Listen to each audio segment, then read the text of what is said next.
are going to zero in on the 4 games that are coming on Friday and Saturday of the first round of the college football playoffs. Now, you've heard me go on about what I think about this format and think about these seedings.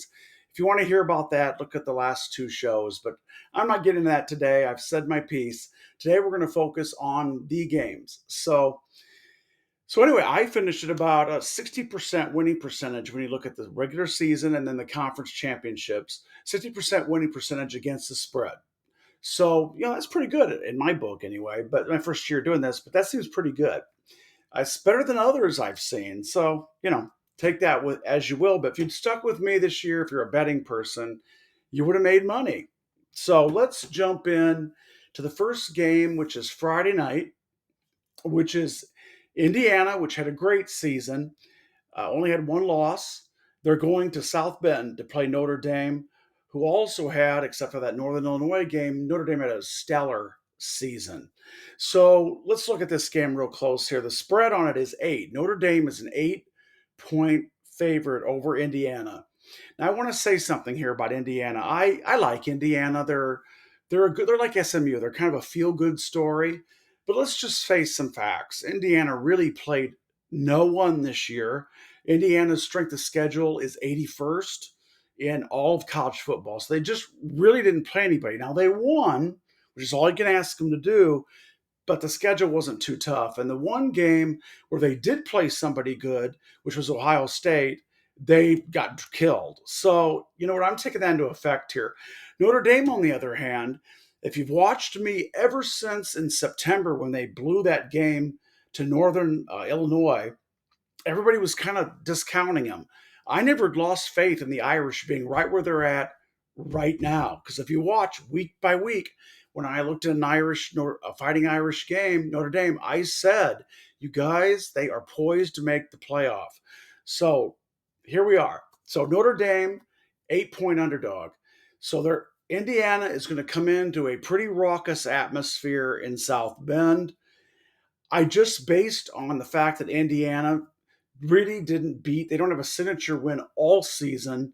I've got to go with Notre Dame here, certainly to win the game. The question is the 8 points. And I am going to take Notre Dame. I'm going to throw away the 8 to Indiana. So I think this is one I feel pretty good about. So Notre Dame, throw away the 8. This is on Friday night. So Notre Dame, you Irish, you're moving on.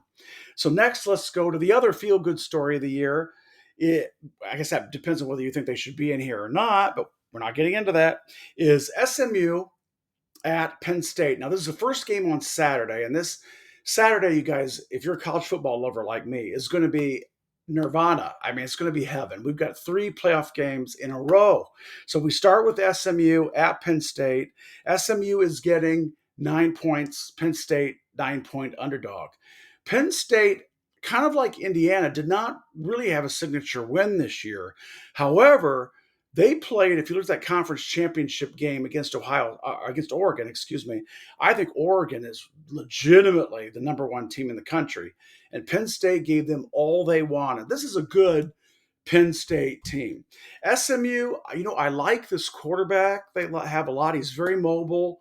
I can see him in the NFL, actually. The problem I have with SMU, and I saw it in this Clemson game, was that SMU has a problem particularly on the offensive line. This quarterback is constantly scrambling and on the move. So he makes things happen, but I don't know against a Penn State line that he's going to be able to do that against a Penn State defensive line. I just don't see it. I think that's where the fall down is. SMU just doesn't have the big boys down in the sand, down there in the nitty gritty to win this game.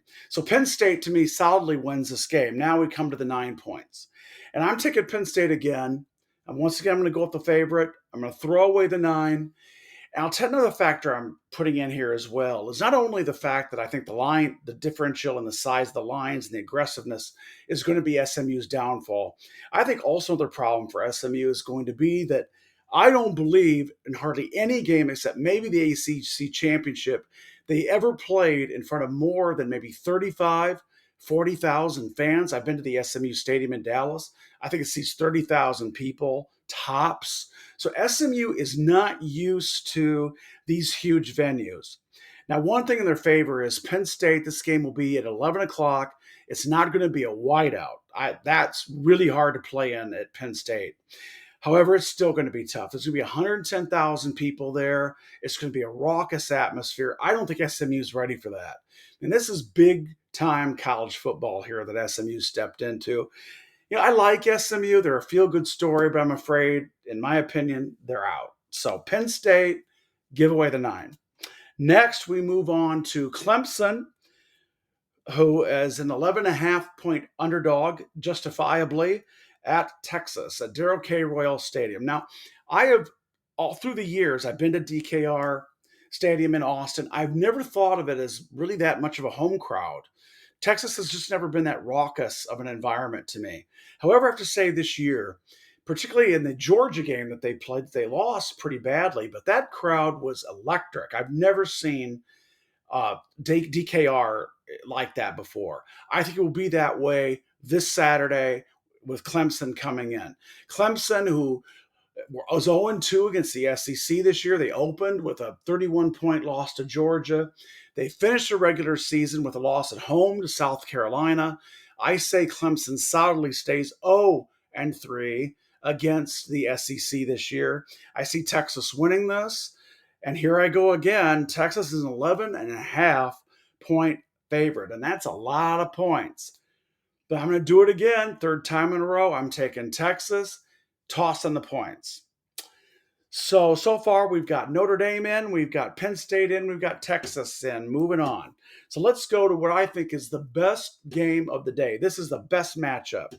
It's Tennessee at Ohio State. And these two are 8 and 9. They got to be thinking, what a blessing to be 8 or 9. I got to start off with this. By the way, the winner gets Oregon. Just thought I'd throw that in. But this is the best game of the day. Two really, really good teams. I know they had a couple losses, but you know what? Tennessee in the SEC, look, that's going to happen. And Ohio State had some, they lost to Michigan, but that's a rivalry game. So I kind of give them a break there. I think Ohio State, I've always said, is one of the best teams in the country. I don't care about their 2 losses at Oregon and against Michigan. I really don't. Tennessee as well. If Tennessee is on, and they've been on here in the last half of the season, they can play with anybody. So this game is going to be tight. So this is the one game I'm going to take the underdog of the 4. Not saying they're going to win. So Tennessee is getting 7.5 points in Columbus. I like Tennessee with the 7.5. Now, I don't know if they're going to win this game. I think this is going to be an absolute slugfest. And for you bettors out there, if there's one game where you maybe want to take the winner, take the money line, take the winner, I would say take Tennessee here. Tennessee actually, if they can play like they did the last 6 games of the year, they line up pretty well against Ohio State. But Ohio State is Ohio State. And it's at the Horseshoe in Columbus, one of the toughest places to play in college football. I also read that Ohio State's only giving Tennessee 2,500 tickets. So out of 100,000 people, Tennessee gets like nobody at the game. So they're not really all that far from Columbus. So anyway, it's going to be overwhelmingly an Ohio State crowd. But I'm taking Tennessee to stay within 7.5. So take Tennessee and the points. You may also, if you're tempted, like I said, take Tennessee and take them to flat out win the game. So you guys, moving on are really the big names. I've got Notre Dame, Penn State, Texas. I think Ohio State will move on, but won't cover the spread. So you guys enjoy this Friday night. So we got 24 hours here from Friday night through Saturday night that are just, get out the popcorn and just put all the distractions aside and have a great time, because college football is kind of like spring in Iowa. It's nice, beautiful, sweet. Enjoy it, because it's gone like that. And that's where we're at with college football now. So enjoy these games, you guys. We're getting down to the very few, but we're getting to the best. So you guys, thank you for joining or listening here today. Speaking of joining, if you want to subscribe, please do. I love that. Please comment if you like. You may think I'm full of baloney, particularly if you're Indiana SMU fan. You may think you have a real chance here. I'm making the picks before the game. You may know something I don't. And then I'll also be sure to like as well. So, you guys, thanks and enjoy this Friday night and Saturday. Talk to you later.